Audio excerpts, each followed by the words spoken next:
Assalamualaikum warahmatullahi wabarakatuh. Sebelumnya, perkenalkan nama saya Zula Jeliana Zahro dengan NIM A12 2022 06907. Pada video kali ini, saya ingin membahas mini project tugas UTS Manajemen Big Data, yaitu dengan klasifikasi sebuah dataset menggunakan decision tree.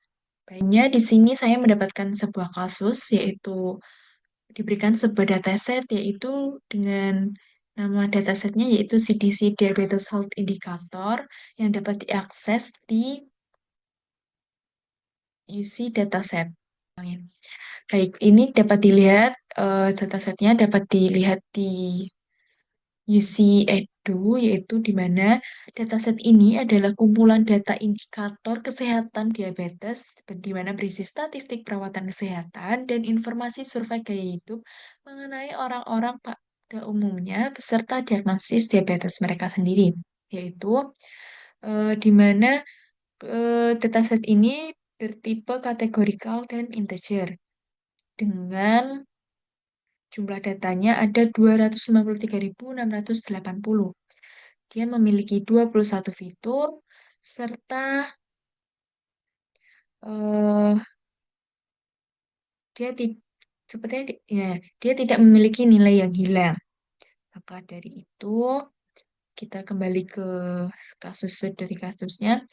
Di sini targetnya adalah diabetes binary, di mana diabetes binary ini merupakan jika dia nol maka dia tidak diabetes, serta jika dia satu maka dia prediabetes atau diabetes.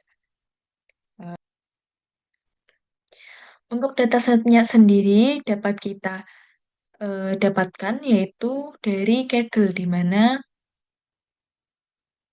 di Kaggle sendiri sudah menyediakan dataset ini yang dapat kalian download langsung di sini ya teman-teman. Baik, kita langsung ke kodenya. Jadi setelah eh, mendownload datasetnya, saya mengupload datasetnya di Google Drive yang sudah saya sediakan yaitu MBD sendiri ya.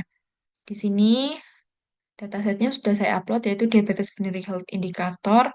Ini kita ke kodenya yaitu kita harus mengkonekkan Google Drive-nya dulu karena datasetnya tadi berada di Google Drive yaitu MBD. Kemudian setelah connect, kita import Pandas SPD NAMPI SNP ini untuk kita dapat membaca datanya nanti. Kemudian di sini ada kolom names di mana ini untuk memasukkan fitur-fitur yang ada, tetapi di sini saya matikan karena pada tabel datasetnya sudah ada nama fiturnya. Jadi jika di sini belum ada nama fiturnya atau nama tabelnya, kita dapat menggunakan kode ini. Jadi kita bisa hidupkan yaitu dengan control slice. Lalu nanti jika di run maka di sini akan muncul nama fiturnya. Tetapi di sini saya matikan karena pada datasetnya sendiri sudah ada nama fiturnya. Kemudian RedCFC ini kita membaca datasetnya dari melihat dari Google Drive yang sudah saya upload tadi. Dan di sini kita menampilkan 5 dataset yang baris pertama, yaitu ini ada diabetes binary, high PP, high cool, dan seterusnya. Kemudian untuk membaca informasi dataset sendiri, yaitu di sini datasetnya terdapat 253680 semuanya ya teman-teman. Untuk data type-nya float 64. Kemudian cek data kosong dan konversi ke NaN. Di mana jika nanti ada sebuah data kosong, maka akan dikonversi ke NaN. Sebenarnya kita cek terlebih dahulu jumlah data kosong pada setiap fiturnya, dan ternyata tidak ada data yang kosong dari semua fitur. Dapat dilihat dari diabetes binary hingga income, tidak ada data yang kosong, maka kita tidak perlu melakukan konversi ke NaN. Selanjutnya untuk drop data duplikat yaitu di sini kita menghitung jumlah data duplikatnya terlebih dahulu. Ada berapa jumlah baris yang terduplikat dan nantinya akan menampilkan beberapa baris jika dia duplikat. Lalu di sini muncul jumlah baris duplikat ada 244.206. Contoh baris duplikatnya sendiri ada ini ya teman-teman. Kemudian kita melakukan drop data duplikat, di mana nantinya kita akan mengetahui berapa data yang berhasil dihapus, yaitu data duplikatnya dan data yang sekarang.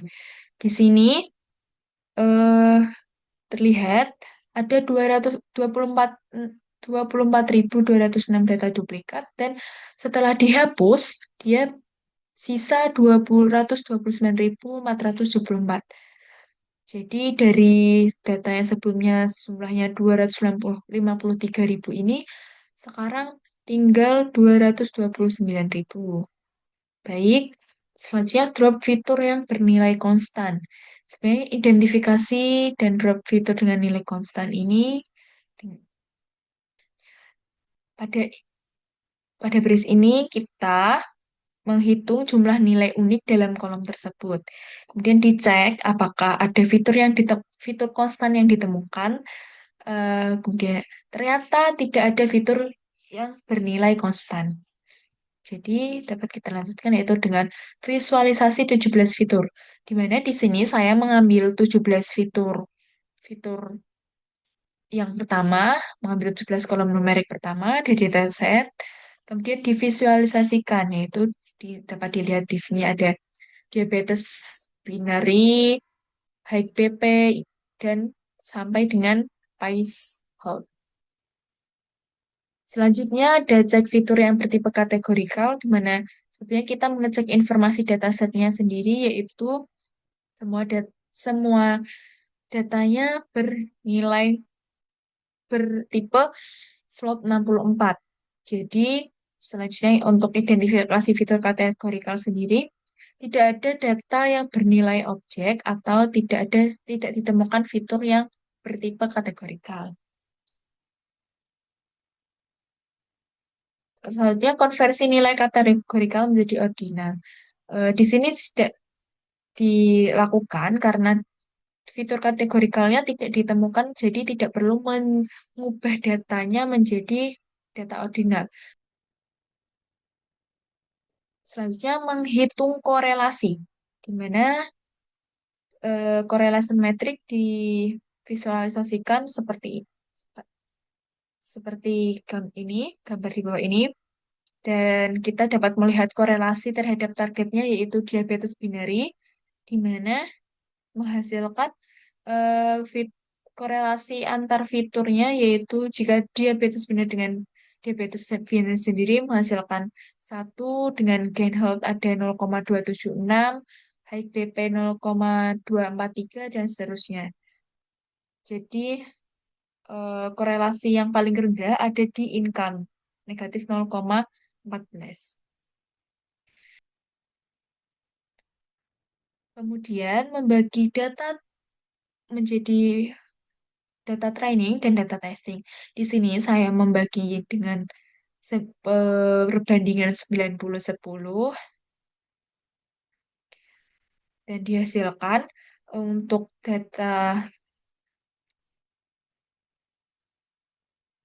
data trainingnya ada 206.524 sampel serta 22.948 untuk data testing.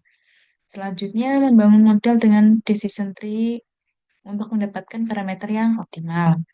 Di sini dia dihasilkan base parameternya ada kriterianya gini dengan maksimal eh, kedalaman bawahnya nanti ada 5 dan ini min sampelnya 1, sampel splitnya 2. Kemudian untuk evaluasinya menghasilkan akurasi sebanyak 0,85. Di sini di precisionnya sendiri untuk yang sehat 0,0, 0,0, menghasilkan 0,86, kemudian spike 86%, kemudian yang satu yang dinyatakan diabetes ada 61%. Kemudian recall-nya untuk yang sehat ada 99% dan yang diabetes 0,10.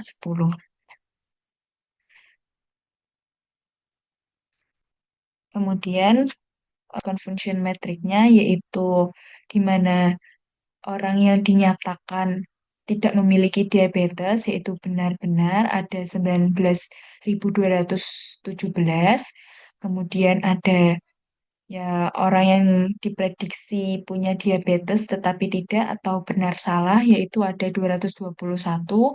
Kemudian ada orang yang diprediksi tidak punya diabetes padahal dia punya ada 31.070 yaitu berarti salah benar. Kemudian orang yang diprediksi memiliki diabetes ada 340 yaitu diprediksi benar-benar. Kemudian divisualisasi ke dalam decision tree dapat dilihat sebagai berikut.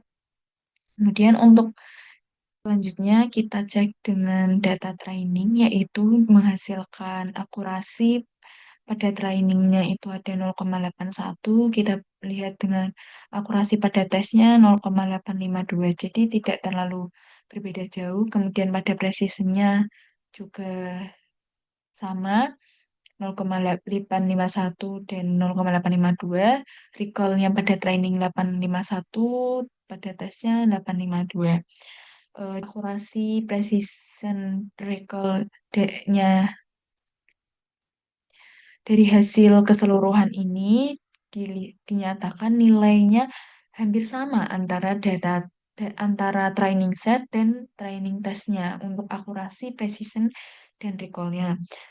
Dia menunjukkan bahwa model ini memiliki kinerja yang baik dari data training maupun data testing.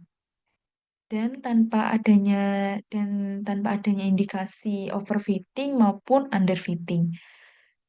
Dapat disimpulkan kalau model ini cenderung sangat baik dalam mengklasifikasi tingkat akurasi, presisi, dan recall karena eh, hampir semuanya di atas 85%.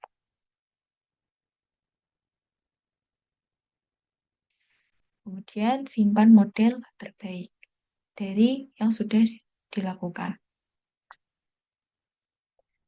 Sekian penjelasan dari saya, kurang lebihnya mohon maaf. Wassalamualaikum warahmatullahi wabarakatuh.